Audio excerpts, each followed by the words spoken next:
So in the studio today, I've got my favourite brand of mice, the Razer Viper V3 Hyperspeed. Now I've been using the Razer Viper V2 for a long time, and I think it's about time I try out their new model. So we're going to unbox it, take a look around, and then we're going to go test it out. So in the box, we have one Hyperspeed manual, with our Razer stickers.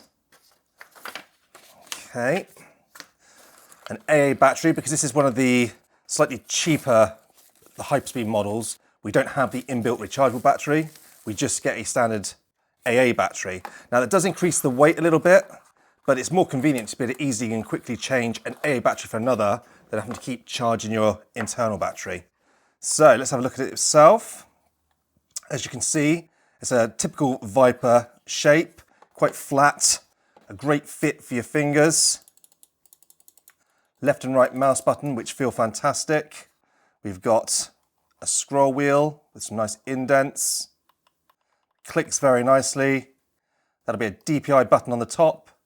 Little LED at the front. Some slightly bigger than my last front and back buttons, which are more like the Death Adder, so that's going to be nice and easy to press. A Razer logo on the back, and you can see our PTFE sort of skids underneath. As well, we see the sensor, which is a Focus Pro 30K optical sensor. And then lastly, we've got the little hatch for the dongle itself. Now this way, we're obviously going to put our battery, and the dongle is stored underneath as well. So if I just quickly pop that out. So in the box, we get just the standard USB Hyperspeed dongle. Now the advantage of this is that you can connect it with other Hyperspeed devices. You can have them just sharing one dongle. But with this mouse, it is also capable to use the 8K high polling rate wireless dongle. That does need to be bought separately though. So let's just quickly get our battery in.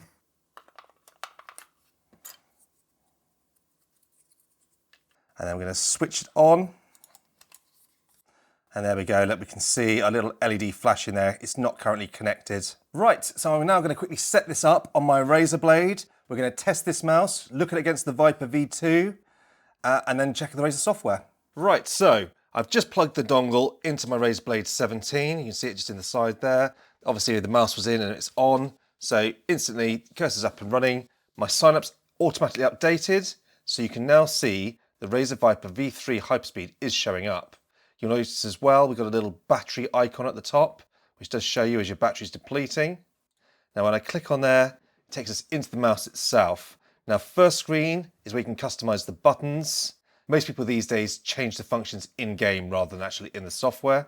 But one thing you might want to change is the sensitivity stages. Just set to cycle up at the moment, but you can change that to something else if you prefer. If we click on the performance, by default it gives you 5 stages of adjustability, and as I click that button, it does cycle through them.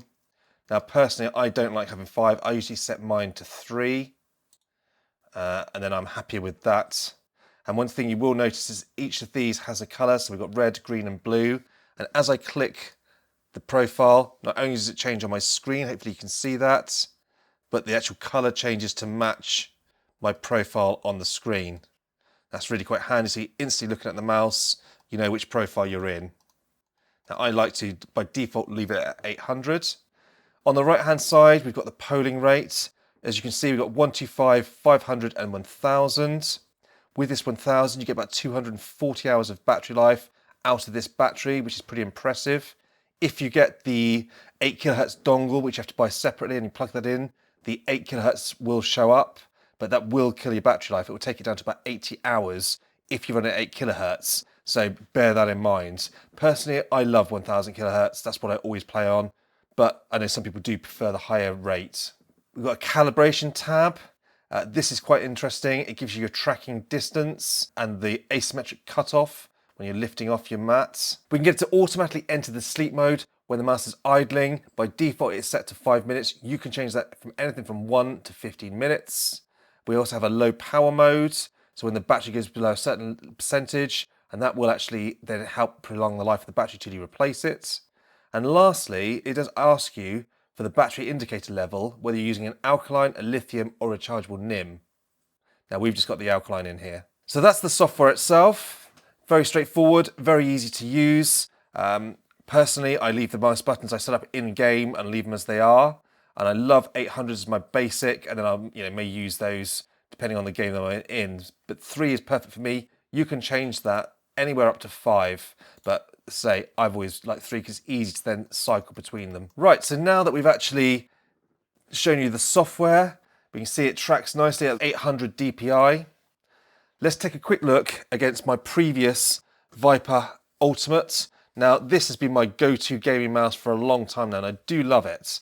But I want to just quickly show you the differences, just in case you are also moving from an older Viper to the newer one. You can see it's got a much cleaner look now, going from the Ultimate, which looked quite sort of futuristic when it released, but it's now looking a little bit tacky, in my opinion, which looks much cleaner on this newer V3. One thing you'll notice is obviously we don't have the DPI button on the top with the older Viper. You had to turn the mouse over, which was a real pain for me. And then the shape has changed slightly. They're not as flared now on the edge of the buttons, which I like. And the actual mouse button itself is a little bit closer to you, which I find very, very comfortable in my grip. Now, the one thing I did love about the old Viper is we had the rubber down the sides.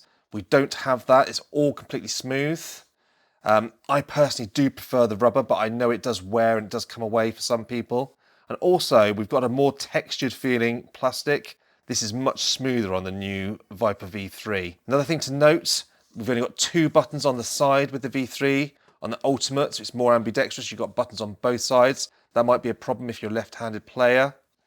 But the buttons themselves, in my opinion, are better laid out with this new Viper. You can see we've got a space between them, and they're very slightly larger, and they protrude more from the mouse, making it much easier to press with this new V3. They're quite, they're set into the mouse. They're much harder to press on the old Ultimate.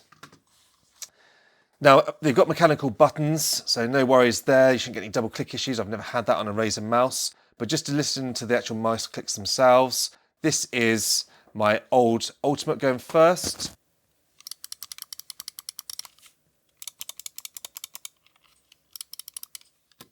Move into the new V3.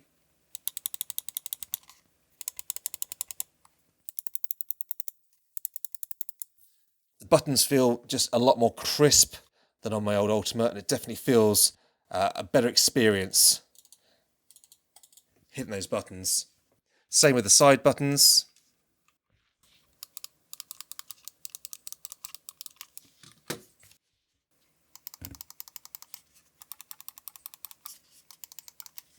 It's just so much easier to press. And lastly, I'm just going to test the mouse wheel.